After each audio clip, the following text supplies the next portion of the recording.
IPL 2024 season నుంచి sun Risers match ఆడుతుందంటే చాలు ప్రత్యర్థి బౌలర్లు వణికిపోతున్నారు. ఇక ఉప్పల్ లాంటి బ్యాటింగ్ పిచ్పై సన్ రైజర్స్తో మ్యాచ్ అంటే ప్రత్యర్థి జట్లకు నిద్ర కూడా పట్టడం లేదు. ఎందుకంటే ఈ పిచ్పై బ్యాటర్ల హవానే కొనసాగుతోంది. బౌలర్లకు పీడకలలే మిగులుతున్నాయి. ఎంత పెద్ద తోపు బౌలర్ అయినా సన్ రైజర్స్తో ఉప్పల్ పిచ్పై మ్యాచ్ అంటే బడిత పూజ చేయించుకోవాల్సిందే. గత సీజన్లో అభిమానులు ఎన్నో హై స్కోర్లు చూశారు. ఇప్పుడు కూడా ఈ సీజన్ ఆరంభంలోనే సన్ రైజర్స్ ఉప్పల్ స్టేడియం వేదికగా రికార్డుల మోత మోగించింది. రాజస్థాన్ రాయల్స్పై ఏకంగా 286 పరుగులు చేసింది. ఇప్పుడు రెండో మ్యాచ్లోనూ ఇదే జోరు కొనసాగిస్తే మాత్రం 300 స్కోరు ఖాయమంటున్నారు. సహజంగానే ఉప్పల్ పిచ్ బ్యాటర్లకు అనుకూలిస్తోంది. ఇక ఐపీఎల్లో చాలా వరకు ఇక్కడ హై స్కోరింగ్ మ్యాచ్లే జరిగాయి.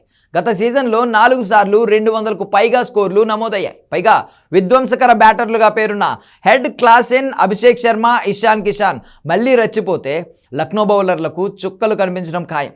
ఏ విధంగా చూసినా మరో హై స్కోరింగ్ మ్యాచ్ అభిమానులను అలరించబోతోంది. గత రికార్డుల పరంగా చూస్తే సన్ రైజర్స్, లక్నో జట్ల మధ్య ఇప్పటివరకు 5 మ్యాచ్లు జరిగాయి. దీనిలో 3 సార్లు ఎల్ఎస్జీ, 2 మ్యాచ్ల్లో సన్ రైజర్స్ విజయం సాధించాయి. ఈ ఇరు జట్లు తలపడిన తొలి 3 మ్యాచ్ల్లో గెలుపు లక్నోదే. కానీ గత సీజన్లో పుంజుకున్న ఆరెంజ్ ఆర్మీ వరుసగా 2 సార్లు లక్నోను చిత్తు చేసింది. ఇదిలా ఉంటే చివరిసారిగా 2024 సీజన్లో ఉప్పల్ స్టేడియం వేదికగా లక్నోతో మ్యాచ్ జరిగినప్పుడు సన్ రైజర్స్ బ్యాటర్లు విధ్వంసం సృష్టించారు. లక్నో నిర్దేశించిన 165 పరుగుల టార్గెట్ను సన్ రైజర్స్ వికెట్లేమీ కోల్పోకుండా 9.4 ఓవర్లలోనే చేసింది.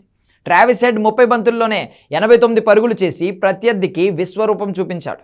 అభిషేక్ శర్మ కూడా దుమ్మురేపాడు. కేవలం 28 బంతుల్లో 75 పరుగులతో లక్నో బౌలర్లకు పీడకలను మిగిల్చాడు. ఇప్పుడు ఇషాన్ కిషాన్ కూడా ఏడవడంతో అందుకే రేపటి మ్యాచ్లో మన టీం 300 పరుగుల మార్క్ను టచ్ చేయడం ఖాయమని అంచనా వేస్తున్నారు. అసలే వీక్గా ఉన్న లక్నో బౌలింగ్కు మళ్ళీ రక్త కన్నీరే మిగులుతుందని చెబుతున్నారు.